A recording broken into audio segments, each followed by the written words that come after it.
मेरे प्यारे भाइयों, मेरे परमात्मा के प्यारे जीव हंसों, इस दुनिया में इस देह को धारण करने के बाद इतना कष्ट, इतना कष्ट, इतना कष्ट है कि आप सोच भी नहीं सकते।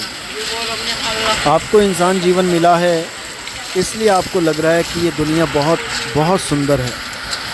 घूमो फिरो, खाओ पियो, मज़े करो, ऐश करो। ये दुनिया बनी ही ऐश करने के लिए है। लेकिन ऐसा बिल्कुल नहीं है मेरे भाइयों, ऐसा बिल्कुल नहीं है। एक बार अगर हम 84 में चले गए, यानी एक बार अगर हम कुत्ता, बिल्ली, हाथी, घोड़ा, मछली, कॉकरोच, कीड़े मकोड़े कुछ भी बनने शुरू हो गए, क्योंकि ये 84 का चक्कर आपको पता है कि एक बार शुरुआत हो जाए तो ये अंत तक चलता है। 84 भुगतने के बाद एक बार इंसान का जन्म मिलता है। अगर उस एक इंसान जन्म में भी हमने अपने आत्म स्वरूप, अपने सत्य स्वरूप का बोध नहीं किया तो वापस 84 में चले जाओगे। इसीलिए बोल रहे हैं, लख 84 भटक के पौपे अटके आए, अब की पासा ना पड़ा तो फिर 84 जाए। लेकिन संतों की वाणियों को कौन समझता है, कौन विचार करता है। इतना बुरा हाल हो चुका है इस इंसान का कि किसी को बख्शता ही नहीं है। इसको जो मिल जाए वो खाने में लगा पड़ा है। ये बेचारे छोटे छोटे जानवरों को, ये छोटे छोटे जीव जंतुओं को नहीं बख्शता। ये बड़ी बड़ी गाय भैंसों को, ऊँट को नहीं बख्शता। ये किसी को बख्शता ही नहीं है। चीन में चले जाओ, बिल्ली, चूहे, कॉकरोच, चींटी, मच्छर, मक्खी, पता नहीं क्या क्या खा रहा है। बुरा हाल है।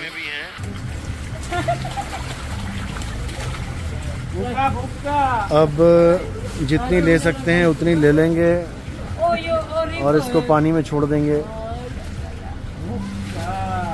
जितनों का जीवन लिखा है उतनी जिएंगी, अब क्या बताया जाए। इस एक कागज़ के नोट पे, इस एक कागज़ के नोट से अगर इतना जीवन बचता है तो मालिक की दया है। बाकी देखो, बचाने वाला तो वही है। हम लोग तो केवल एक जरिया बन सकते हैं। तो जिसकी किस्मत में लिखा है बचना वो बच जाएगी, और जिसकी किस्मत में लिखा है मरना वो मर जाएगी। क्या किया जाए। लेकिन कोशिश है कि मालिक की दया इन जीवों पे हो, और ये जितने भी मांस खाते हैं इनको थोड़ी अकल आए। देखो कैसे सजा रखी है मंडी, पता नहीं कब अकल आएगी। तो अब जितनों को बचा सकते हैं भैया बचा लेंगे, बाकी मालिक की मौज है। साहिब बंदगी सतनाम।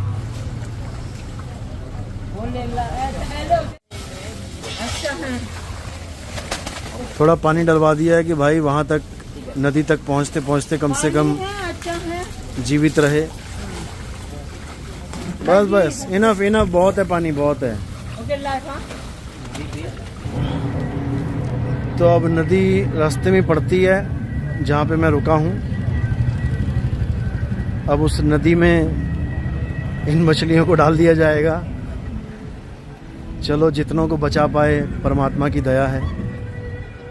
लेकिन इन लोगों को सद्बुद्धि दे मालिक, जो इन बेजुबान जीवों को मार के खाने में लगे रहते हैं। इनको नहीं पता कि इसका हिसाब कितना खतरनाक होगा।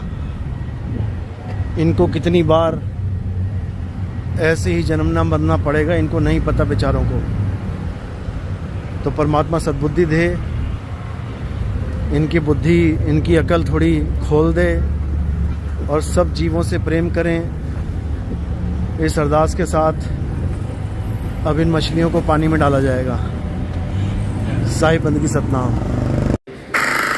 तो मैं अपने सभी भाइयों से अनुरोध करना चाहूँगा कि हम ये प्रण लें कि कोई भी त्यौहार ऐसा आता है जिसमें हम हज़ारों रुपए पटाखों में बर्बाद कर देते हैं, जिससे प्रदूषण होता है, वातावरण दूषित होता है, और रोग भी फैल जाते हैं, फेफड़ों के रोग फैल जाते हैं। उन्हीं पैसों से अगर हम किसी की जान बचा पाएँ, कुछ जीव जंतुओं की जान बचा पाएँ, तो मेरे ख्याल से ये सबसे बड़ा पुण्य होगा इस संसार का।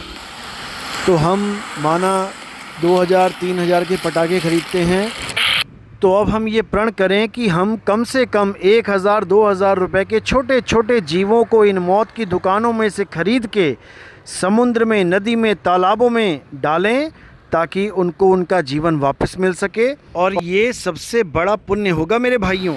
मछलियों को आटा खिलाने से लाख गुना ज़्यादा अच्छा है, लाख गुना ज़्यादा पुण्य का काम है कि हम मछलियों को इन दुकानों से बचाएं और उनको दोबारा समुद्र में या नदियों में या जल तालाब में छोड़ दें। सतनाम साहिब बंदगी।